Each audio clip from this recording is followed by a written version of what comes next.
Scooby-Doo is one of the many franchises I grew up with, alongside Thomas, Pixar movies, just so much.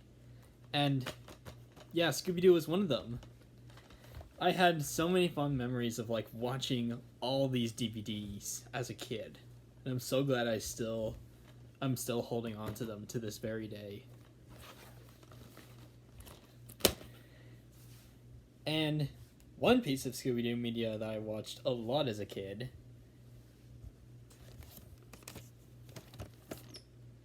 the 2002 live action movie. So yeah, this is where cinema peaked. But yeah, I had like so yeah, I watched this movie so much as a kid, and of course like I kind of grew a bit out of Scooby Doo, but then every now and then I would kind of get back into it just because of how interesting it is, and some of the different iterations of the characters, and now all of a sudden, I just got on this Scooby Doo kick. Like, I don't know what happened.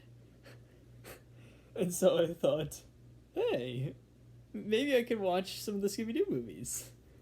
So I decided I'll watch the live-action ones. Well, the live-action theatrical ones.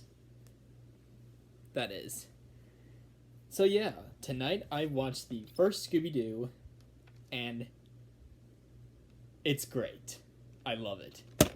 I do have some issues with it, which I'll get out of the way now.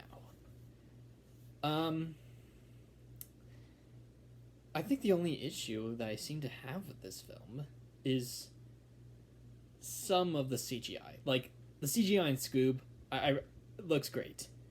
But some of the CGI on the creatures, and more especially Final Form Scrappy-Doo, just looks...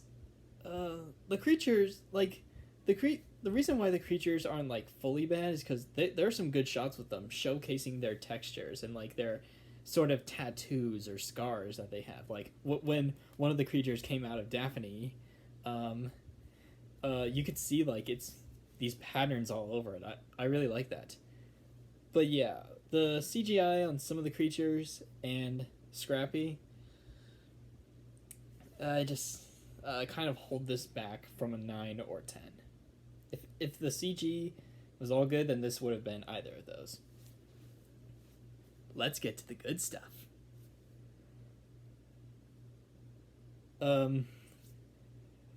Whoever came up with the idea of casting Freddie Prinze Jr. as Fred, Sarah Michelle Gellar as Velma, Linda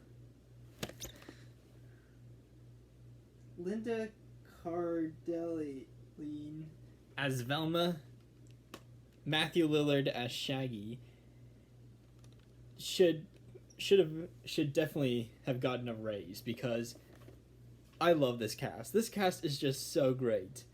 They just fit these characters so well, and they're so memorable.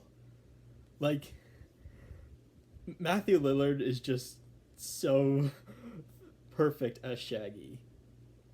They knew they struck gold with him because he continued to play Shaggy, like in the sequel and in some of the animated shows and straight-to-video movies.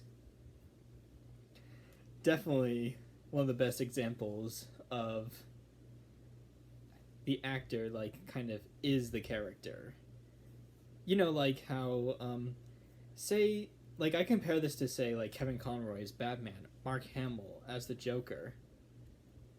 Like, this... Like, literally, Lillard just completely embodies Shaggy. The same can be said for Fred, Velma, and Daphne. Like, Freddie Prinze Jr. and then Sarah Michelle Gellar's Fred and Daphne is one of my favorite incarnations of them. And it just feels so, like, kind of natural. Like, they really get these characters. And their chemistry is also really great, considering that they're both married in real life. And Linda as Velma. Well, I'm gonna get a bit more into that in another video that I have planned, which is going to be detailing. I'll get just a bit of it into it now. An R-rated cut of the movie. Yep, this was confirmed by the film screenwriter James Gunn that there was an R-rated version of this Scooby-Doo movie. Those included some removal of like sexual jokes and some profanity, a kiss between Daphne and Velma, but the farting remained, which I'm not complaining because, like, alright, so I'm not really into fart jokes. I don't really like fart jokes all that much. Like, they're just there because, I don't know, the movie needs to have crude humor. But this is one of those exceptions where fart jokes actually work. Like, the fart off between Scooby and Shaggy is just... it's so great. And, like... And it just makes sense, considering Shaggy and Scooby are the goofballs. And I contribute that to the actors' performances on that, how dedicated they were.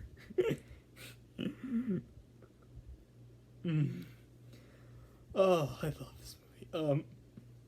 Okay, let's see, what else? The aesthetic is also really neat, in both its production design and in its costumes. Like, they really nailed the costumes for the Mystery Gang in this. And, Spooky Island was, kind of a cool looking place. The action scenes are also really good. Like the opening, the haunted ride in the castle, the hotel scene, and just that climax. It really all culminates into this just fun movie. Like people weren't expecting this to be the greatest film ever made, and yeah, I don't. Obviously, it isn't, but nonetheless, this is just such a fun trip down memory lane. Cause like now, as someone who's more experienced with like storytelling and all, I can now appreciate some of the choices that were made in this film. Yeah, this movie's just such a fun ride. I don't know what else to say. It's like it was a really big part of my childhood, and I'm so glad to say that it still holds up very well. Now, another interesting question is, how is Monsters Unleash going to turn out compared to this? Well, we'll get to that.